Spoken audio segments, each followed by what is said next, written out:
আসসালামু আলাইকুম। ফরিদপুর জেলা নগরকান্দা ও সালতা উপজেলা নিয়ে গঠিত ফরিদপুর ২ আসন, সংসদীয় ২১২ নং আসন।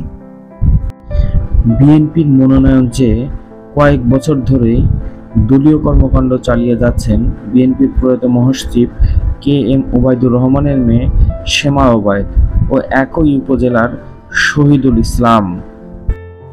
শেমা ওবায়দ বিএনপির কেন্দ্রীয় কমিটির সাংগঠনিক সম্পাদক ও শহীদুল কৃষক দলের কেন্দ্রীয় কমিটির সাধারণ সম্পাদক। গত ৫ই আগস্ট ২০২৪ সাল ছাত্র জনতার তুমুল আন্দোলনের মুখে আওয়ামী সভানেত্রী ও তৎকালীন প্রধানমন্ত্রী শেখ হাসিনার ভারতে পলায়নের পর কার্যত সারা দেশেই আওয়ামী রাজনীতি স্থবির হয়ে পড়ে। ৫ই আগস্টের পর আওয়ামী রাজনীতির অবসান এবং অন্যান্য গণতান্ত্রিক দলগুলোর রাজনৈতিক অধিকার ফেরত পাবার পরেই এই দুই নেতার নানা কর্মকাণ্ডে অভ্যন্তরীণ কোন্দল ছড়িয়ে পড়ে। ২১ আগস্ট ২০২৪ সাল রোজ বুধবার শহীদুল ইসলাম বাবুল ও শেমা ওবায়দ রিংকুর সমর্থকদের মধ্যে সংঘর্ষ হয়। এতে কৃষক দলের সমর্থক কবির ভূঁইয়া নিহত হন। এ ঘটনায় শেমা ওবায়দ সহ আরও প্রায় ৩৬ জনের বিরুদ্ধে হত্যা মামলা হয়। দুই নেতার দলীয় পদ স্থগিত করা হয়। পরে গত ১০ই নভেম্বর ২০২৪ সাল দলীয় স্থগিতাদেশ প্রত্যাহার করা হয়। গত ২০২৫ সালের ফেব্রুয়ারিতে কেন্দ্রীয় বিএনপি থেকে শহীদুল ইসলাম বাবুলকে ফরিদপুর ২ আসনের পরিবর্তে ফরিদপুর ৪ আসনে কাজ করার নির্দেশ দেওয়া হয়।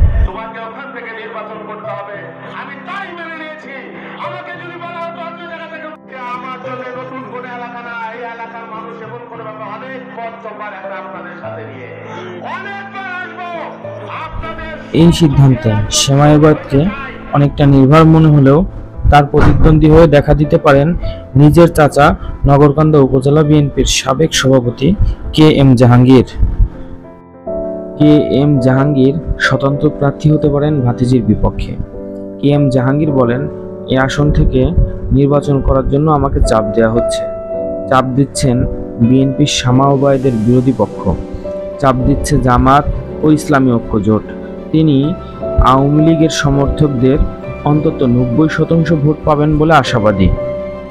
বাংলাদেশ জামাত ইসলামী এই আসন থেকে মাওলানা সোহরাব হোসেনকে মনোনয়ন দিয়েছেন। মনোনয়ন নিশ্চিত হবার পর থেকেই তিনি জনগণের মধ্যে তার নির্বাচনী প্রচারণা শুরু করেছেন। সর্বস্তরের জনগণের মাঝে তিনি তার নির্বাচনী দাওয়াত পৌঁছে দিচ্ছেন। মন্দিরে গিয়ে হিন্দু সম্প্রদায়ের সাথে, মসজিদে গিয়ে মুসলিম সম্প্রদায়ের সাথে, ঘরোয়া আলোচনা সভায় সমাজের সুধীজনদের সাথে, নিজের দলীয় কর্মীদের মাঝে, হাসপাতালে গিয়ে মুমূর্ষু রোগীর সাথে সাক্ষাৎ করে তার স্বাস্থ্যের খোঁজখবর নিয়ে, শিক্ষা প্রতিষ্ঠানে গিয়ে শিক্ষকদের সাথে আলোচনার মাধ্যমে, স্থানীয় নিরাপত্তা বাহিনীর সাথে যোগাযোগ ও সৌহার্দ্যপূর্ণ সম্পর্ক বিনিময়ের মাধ্যমে, সেমিনার এবং জনসভার মাধ্যমে তিনি তার নির্বাচনী প্রচারণা করে যাচ্ছেন। এমনকি স্থানীয়ভাবে নিজের নির্বাচনী প্রচারণার অংশ হিসাবে বিভিন্ন বাজারে, পাড়া মহল্লায় নির্বাচনী শোডাউন, মিছিল, ব্যানারে প্রোগ্রাম ইত্যাদি করে যাচ্ছেন। সমাজের সর্বস্তরের জনগণের মাঝে নিজের নির্বাচনী দাওয়াত পৌঁছে দিচ্ছেন মাওলানা সোহরাব হোসেন।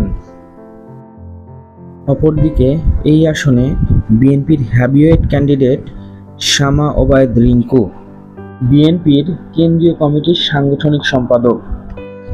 রাজনৈতিক পরিবারেই তার জন্ম।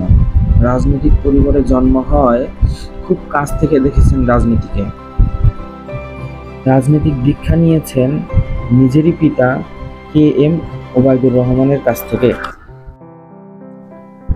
দলীয় ব্যানারে সমাবেশ থেকে শুরু করে দলের সকল নেতাকর্মীকে এক ব্যানারে এনে নির্বাচনী প্রচারণা করে যাচ্ছেন আপন মনে। গরিব ও দুঃখী মানুষের সাথে মিশে যাচ্ছেন ঠিক যেন নিজের বাবার মতো করেই। সমাজের আলেম সমাজ থেকে শুরু করে কৃষক সবার কাছেই যাচ্ছেন এবং পৌঁছে দিচ্ছেন নিজের নির্বাচনী দাওয়াত।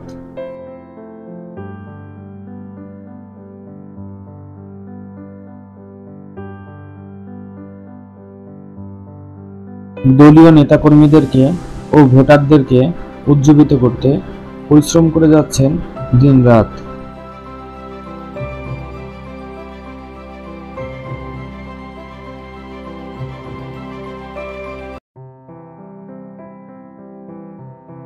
প্রত্যন্ত অঞ্চলের জনগণের কাছে যেমন তিনি যাচ্ছেন, তেমনি জনগণও ভালোবাসায় সিক্ত করছেন। শেমা ওবায়দ রিংকু তার নির্বাচনী প্রচারণায় যুক্ত করেছেন বিভিন্ন ধরনের কৌশল, যার মধ্যে রয়েছে এলাকায় মিছিল, মিটিং, উঠান বৈঠক, মোটরসাইকেল র্যালি ইত্যাদি। পারিবারিকভাবে এবং নিজের ক্লিন ইমেজের দিক দিয়ে পরিচ্ছন্ন একজন রাজনীতিবিদ হওয়ায় সাড়া পাচ্ছেন সমাজের সর্বস্তরের জনগণের কাছ থেকে। এখন দেখার বিষয় জনসমর্থনের পাল্লা কার দিকে বেশি ভারী হয়, মাওলানা সোহরাব হোসেন নাকি শেমা ওবায়দ রিংকু।